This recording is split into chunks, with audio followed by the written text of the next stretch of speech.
Bang bang, he shot me. So this video is super long overdue. People ask me about my hair literally every day, and a lot of people ask me about the treatments that I use with my hair, the methods that I use to maintain my strength, even though I actually colored my hair countless times in the past. Basically, my sister and I both, we got our hair from our grandmother. She still has a really amazing thick hair, mashallah. And so my sister, she doesn't really do as much crazy shit with her hair as much as I do. So her hair is still pretty thick and maintained. I kind of feel like at the same time there's so much hair, more of the reason to experiment then. So when I had the lighter brown hair, actually, I mixed dark purple and dark red actually, and I mixed them both just to see what would happen. For a few days it looked more purple than it did red, and the purple has completely faded. So definitely unexpected results. You couldn't really see this area right here because this has happened later on. I wanted more of a change, I wanted more of a difference. So then I bleached some lower layers, some sort of balayage type. If you can see this right here. I bleached some of the lower areas, especially the ends, right, to basically the color of brassy orange, which are extra colorful. So I bleached a few of those ends just to get a little more of the pop of color that I wanted. And actually the color that I was going for was more of like a violet color. Like, I mean, honestly, I'm still experimenting with it since I'm just sitting at home nowadays and studying. Okay, so I bleached my hair when I was in junior year of high school. So I bleached my hair and then I added teal. I dyed the underlayer teal and it actually looked very cool. I really loved it. It really matched my Eid outfit actually.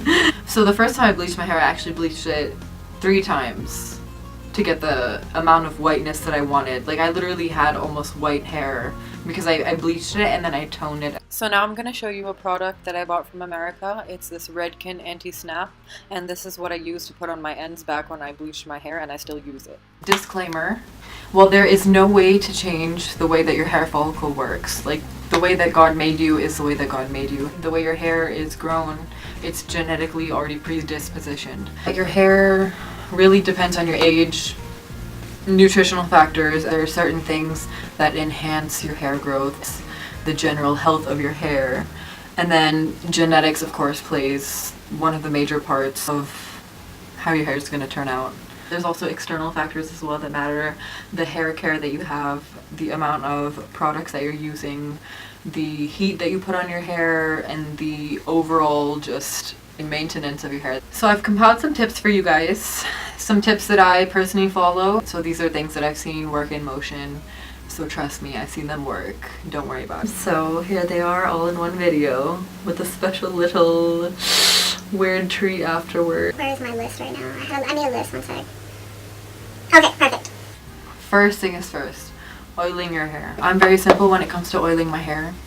I just either use olive oil or castor oil. Castor oil is known to have hair growth qualities in it because it has vitamin E in it, and vitamin E helps you in the growth of your hair.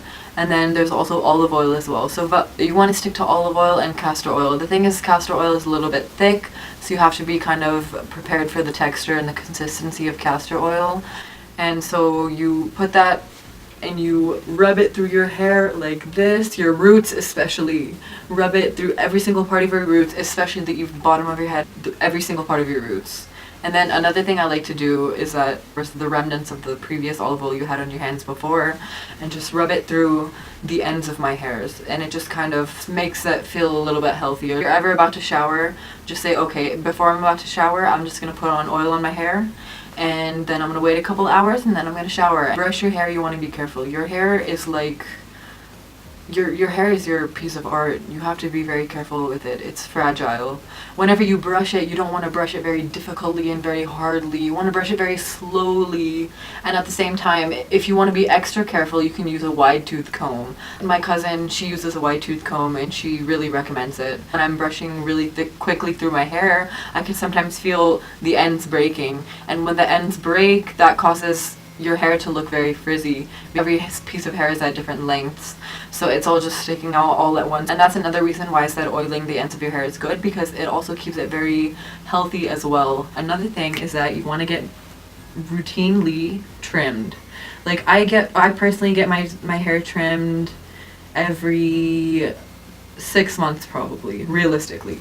But if you have shorter hair, keeping your hair trimmed is very important, because especially if you heat your hair, you're gonna want to keep your hair trimmed more often.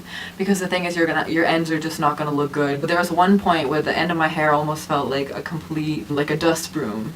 And I would tell people to feel it, like, oh my god, do you feel my hair right now? This is how badly I need a trim. So you don't want to get to that point ever. You really want to get your routinely trims. Okay, and don't wash your hair every day. Like, you need to give your natural oils the time to seep outside of your glands of your skull.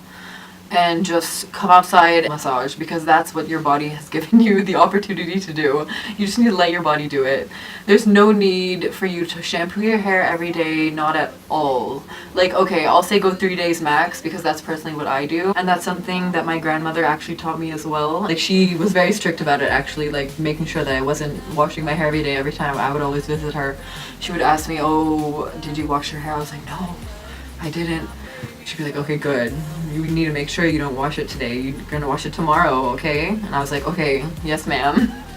To use a lot of heat on my hair, I'll be totally honest. I used to straighten my hair most of the time. And this was pretty much high school days, post-high school days. But nowadays, I try to go for more natural. So yeah, this is my hair that's kind of a little bit straightened and then curled from the bottom, because I had it on from Coke Fest. It's on its 3rd day form. So for example, after this, like I just lectured you all about, after this I'm gonna put on oil, and I'm gonna leave it in for a couple of hours, and then I'm gonna shower. So that's a perfect example. I also do feel comfortable enough to go out with natural hair, and you guys should all feel comfortable. Okay, so I can't believe I forgot to mention this, but if you do use heat on your hair, this is the product that I use as heat protectant. So I've personally only done this a couple times in my life, but I know some people that do this regularly, and you leave that on for God knows how long. You can Google it, whatever. I don't really know the details. You can find out yourself. So I just found this on Google, and this seems close enough, to be honest. Okay, something else really important I forgot to mention in the video. Fresh aloe vera is very helpful to put on your hair. Your diet is very important. You need proteins for hair growth, and also if you're talking about hair growth and vitamins, if we're talking vitamins, and biotin is very important. I get my vitamins from America, but Green Valley, Shaheen, I'm sure you can get them anywhere from here. Shut me down, shut me down, down, down, down. Hey guys, welcome back to my channel. So today I'm doing something a little bit different is it still focused? Yeah. I'm gonna do something a little bit different this time. Like, I normally post my travel videos, and my sister herself considers herself to be a makeup artist. I'm not a makeup artist, I'm an amateur, okay? New hair, new me, you know what I'm saying? So today my cousins are gonna help me. Today my cousins are gonna help me dye my hair. We're gonna mix 2 colors, so we really don't know what's gonna happen. Yeah, boy. So yeah, I'm going for that no makeup look today, so please don't mind. I'm gonna be going down and dirty today. I had this hair color, and you can even see it like this actually. And guys, I sincerely apologize, but I can't show you any of the products that I use because I threw away all the boxes. Sorry. All I really can do is tell you which colors I am using, so I'm so sorry about that, my bee. I'm applying this little balm that they gave in the box, and it's basically a protective balm against the dye, and on the instructions it told me to just put it through my ends, so this is exactly what I did. So this is our developer that we're adding first. Now we're mixing the 2 bottles of red. And yes, I know we're mixing in a red Solo cup, we're just that ratchet. There's that purple dough.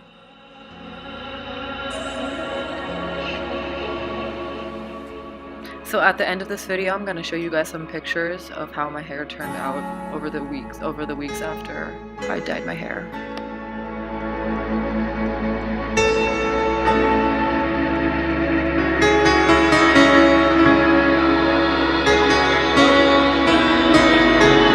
So this is the aftermath of the dye. Is it focused on me, Mohammed? Yep. Alright, look at the camera. I don't think Mohammed understands. Bitch, I'm not dumb.